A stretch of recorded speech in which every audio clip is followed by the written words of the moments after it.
তো আজ আমরা শিখবো 60 সেকেন্ডে কেন আমরা ক্যাপিটাল লাইবিলিটি সাইডে লিখি।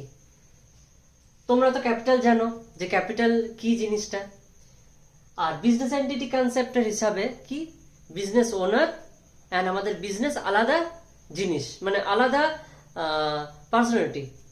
এবারে দেখি আমরা ক্যাপিটাল, ক্যাপিটাল মানে কি পুঁজি। এবারে কি হয় যে ওনার প্রথমে ক্যাপিটাল কি করে, ইনভেস্ট করে। তো বিজনেস পয়েন্ট অফ ভিউতে কি হচ্ছে, আমি যদি বিজনেস, আমি ধরো বিজনেস, হ্যাঁ, আর ক্যাপিটাল ধরো বিজনেস ওনার তুমি, তো কি হচ্ছে ওনার বিজনেসকে ধার দিচ্ছে। আমি যদি বিজনেস পয়েন্ট অফ দেখি বিজনেসকে ধার দিচ্ছে, তাহলে কি হলো, ওটা বিজনেস সাইডে কি হলো, ব্যালেন্স শিট ওই কোম্পানিটা কি হলো, ধার নিচ্ছে। আর ধার মানে আমরা কি জানি, লাইবিলিটি সাইডে আসবে। তাই ক্যাপিটাল কি করি, আমরা লিখি লাইবিলিটিসে লিখি আমরা ক্যাপিটালটা, লাইবিলিটি সাইডে লিখি।